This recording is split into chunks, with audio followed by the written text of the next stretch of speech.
One man's battle against a debilitating spinal cord disease. Up next on Comcast Newsmakers. Bringing you the news and information you need from the people making a difference. This is Comcast Newsmakers. Hi, welcome back to the show, everyone. This hour's newsmaker had two main purposes when he created his foundation: to educate the medical community and give financial help to others living with this chronic disorder of the spinal cord.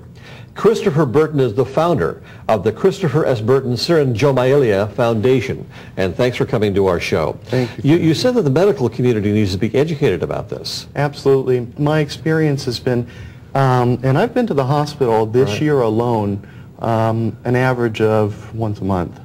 My experience with each of those hospitalizations has been, I ask every medical professional I see, have you heard of this condition? Syringomyelia. And this is information you actually took from the website, and the answer, I guess, was no, right? Yeah, they just don't know about it. Now, this kind of chronicles your time in the hospital through this video, and I guess you were rushed to the emergency room after a trauma, after a vehicle accident. Well, the trauma wasn't prevalent immediately. The trauma actually became more apparent after it was aggravated over a period of time. So it wasn't immediately following the accident. And here you are walking here with the assistance of your dad. Yes. And it seems like this is something that affects the spinal cord. Is it at the base of the spine or throughout the entire spine? Well, it can it usually affects the cervical, which is the neck area, or the thoracic, which is the section above your lumbar, lower spine.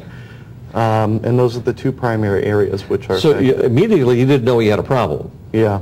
And then all of a sudden things started getting worse. Yeah, and it got to the point where I had a loss of motor control one day and blurred vision. I ended up going to the hospital, and from there I went to a nursing home. So it was... and you were paralyzed for a while. Yeah, I was actually given a spinal tap, which is not recommended for cases like this. Anybody who has Syringomyelia that has had a spinal tap can tell you it's not. Now, there are two ways to get Syringomyelia. It's actually, you can get it through a trauma, yes, or you can get it at birth. Yeah, that's correct. You can get it from a trauma, such as car accident or a fall or what have you, but the other way you can get it is congenitally. Right.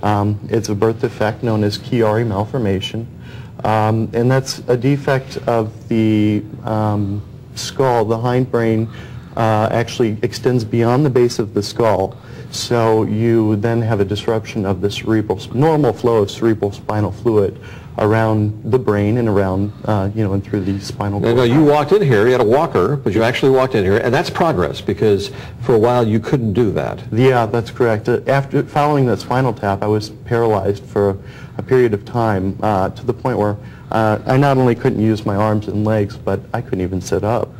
And now you're sitting up, you're using your arms and legs, and what's the prognosis for you in the coming years? Well, what I've learned so far is that there is not going to be any surgical fix for my problem. No solution, yeah. Yeah, it's just too risky because you're dealing with the spinal cord. Okay. And the prognosis for me is pain management. Pain management. And you're in a lot of pain all the time? All the time, yeah. Okay, well, I hope they find some sort of cure. This hour's newsmaker has been Christopher Burton talking about a disease called Syringomyelia, a chronic disorder of the spinal cord. I'm Spiro Canton. The preceding has been a presentation of Comcast Newsmakers. And now, back to CNN Headline News.